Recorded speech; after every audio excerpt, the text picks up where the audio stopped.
ఇతను కూడా 16 years boy. వీళ్ళు ముగ్గురు కలిసి ముఖ్యంగా ఈ అమ్మాయి ప్లానింగ్ చేసింది, వాళ్ళని ప్రోత్సహించింది ఎవరైతే డిసీజ్డ్ ఉందో వాళ్ళ కుమార్తె. మిగిలిన ఇద్దరు శివ అండ్ వాళ్ళ తమ్ముడు వీళ్ళిద్దరూ వచ్చి ఆవిడ్ని స్ట్రాంగులేషన్ చేసి ఆవిడ చున్నీతోటి ఆవిడ్ని గొంతు బిగించి చంపడం జరిగింది.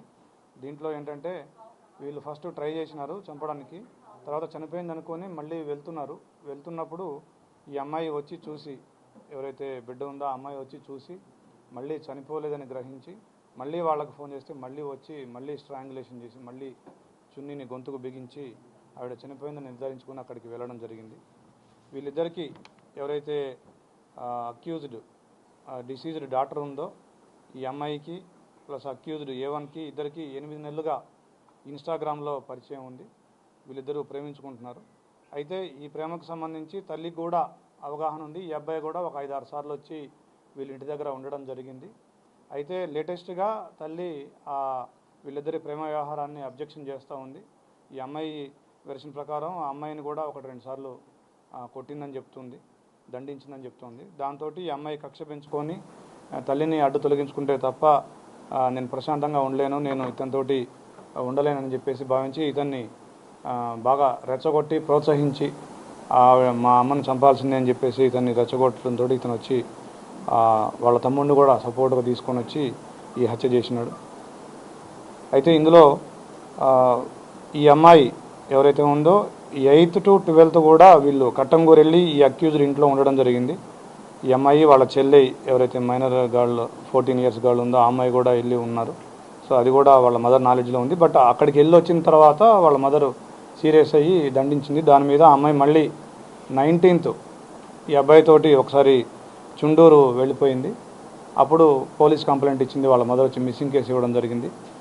దాన్ని మనం కిడ్నాప్ కింద కట్టేసి ఇమీడియట్గా 20th రోజు ట్రేస్ చేసి ఆ అమ్మాయిని వీడియోగ్రఫీ తోటి అదేవిధంగా స్టేట్మెంట్ రికార్డ్ చేసి ఆ అమ్మాయిని వాళ్ళ మదర్కి అప్పగించడం జరిగింది. తర్వాత ఇది 23వ తారీఖు సాయంత్రం ఈ ఘటన జరిగింది. సో ఇమీడియట్గా వీళ్ళని 24 అవర్స్లో ఈ అక్యూజ్డ్ని అప్రహెండ్ చేసినందుకు ACP Balanagar, SHO Jeedimetla, DI Jeedimetla and other police staff అందరినీ కూడా అభినందిస్తూ ఉన్నాను. Thank you. యా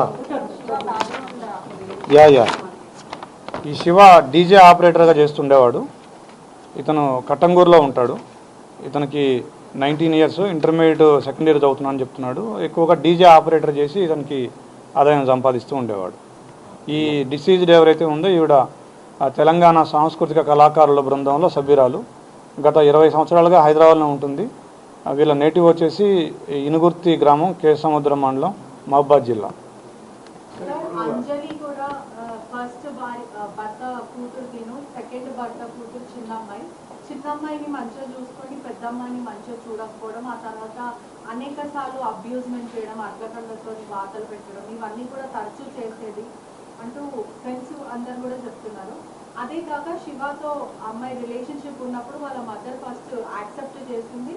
వీళ్ళు కూడా లివింగ్ రిలేషన్షిప్లో ఇంట్లోనే ఉన్నారు. వాళ్ళ మదర్ కూడా పెళ్లికి ఒప్పుకుంది. ఆ తర్వాత శివాని డబ్బుల కోసం బ్లాక్మెయిల్ చేయాలనుకుంటుంది. అదే మీరు చెప్పిన వాటిలో చాలా విషయాలు నేను కూడా కవర్ చేశాను, దాదాపుగా అవే చెప్పాను. సో మీరు అన్నట్టుగా ఈ అమ్మాయి ఒక 3 సంవత్సరాల క్రితం 7th క్లాస్లో ఉన్నప్పుడు పోలీస్ స్టేషన్కి వచ్చి తల్లి మీదనే కంప్లైంట్ చేసి నేను ఉండను ఈ వీడితోటి అని చెప్పేసి హోమ్లో ఉన్న మాట కూడా వాస్తవం. అది కూడా జరిగింది. ఈ అమ్మాయి మా ఇంటరాగేషన్లో కూడా దాదాపుగా మీరు చెప్పిన పాయింట్లన్నింటినీ కూడా ఏకీభవిస్తూ ఈ అమ్మాయి చెప్పిన పాయింట్లు నన్ను ఎక్కువగా కొడుతూ ఉండేది అనేది, నన్ను ప్రేమగా చూసుకోలేదని నాకు అనిపించిందని కూడా అమ్మాయి చెప్పడం జరిగింది. జిల్లా హై స్కూల్లో కూడా ఈ అమ్మాయి సెక్షువల్ హరాస్మెంట్ కేసు కూడా పెట్టిందని చూస్తారండి. ప్రిన్సిపల్ పైన టీచర్ ఎవరైతే అక్కడ పనిచేస్తున్నారో ఆ టీచర్ కూడా ఇబ్బంది పెట్టిందని ఒక్కసారి వాళ్ళ మదర్ పోలీస్ స్టేషన్కి రావడం జరిగింది. అది మా నోటీసులో లేదు. సార్, ఇప్పుడు ఈ అమ్మాయి మానసిక స్థితి ఎలా ఉంది? దర్యాప్తు సహకరిస్తుంది? తప్పకుండా. ఈ అమ్మాయి CCL, child in conflict with law. So we have to take all the necessary precautions and procedures. So as of now she is good and ఎట్లా ప్రొసీజర్ ప్రకారం వీఆర్ గోయింగ్. తెలిసిన తర్వాత అక్కడ వాళ్ళ సొంత గ్రామానికి వెళ్ళి ఏమైనా ఇష్యూ చేసిందా సార్? శివ వాళ్ళ ఇంటికి వెళ్ళి లేదు లేదు, కేవలం బిడ్డతో మాత్రమే ఆవిడ హర్ష్గా ఉంది, కానీ అక్కడికి వెళ్ళడం కానీ అట్లాంటిది ఏం లేదు.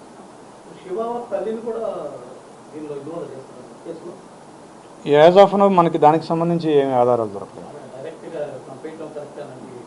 యాజ్ ఆఫ్ నౌ ఆవిడ ఇన్వాల్వ్మెంట్కి సంబంధించి మనకైతే ఏమి ఆధారాలు దొరకలేదు. సార్ ఇప్పుడు ఒకసారి బిఫోర్ కౌన్సిలింగ్ ఇచ్చారు కదా సార్, 19th రోజు అయినప్పుడు మళ్ళీ 20వ తారీఖు నాడు మన ఇక్కడ కౌన్సిలింగ్ ఇచ్చారు కదా, అప్పుడు వాళ్ళ యొక్క మానసిక స్థితి కానీ వాళ్ళ యొక్క అప్పుడు మనం అబ్జర్వ్ చేసామా? యా, ఆ రోజు మనం యాజ్ పర్ ప్రొసీజర్ మనకి కిడ్నాప్ కంప్లైంట్ వచ్చింది. దాని తర్వాత ఆ కిడ్నాప్లో మనం ఎప్పుడైతే ట్రేస్ చేసామో యాజ్ పర్ ప్రొసీజర్ మనం ఒక ఉమెన్ ఆఫీసర్స్ తోటి వీడియోగ్రఫీలో ఆవిడ స్టేట్మెంట్ రికార్డ్ చేయడం, 161 స్టేట్మెంట్ రికార్డ్ చేయడం, తర్వాత ఆవిడ ఏమేమి చెప్పిందో అదంతా కూడా మనం రైట్ డౌన్ చేయటం, వీడియోగ్రఫీ చేయటం, అవన్నీ చేసాము. యాజ్ పర్ ప్రొసీజర్ చేసాము. ఆ రోజు వాళ్ళ మదర్ కూడా, ఆ అమ్మాయి కూడా ఎక్కడ ఎలాంటి వేరే ఇష్యూస్ కూడా మనకేం చెప్పలేదు. ఆ మదర్కి కూడా హ్యాండ్ ఓవర్ చేయడం జరిగింది. అది ఇంకా మనకి నాలెడ్జ్ లేదు.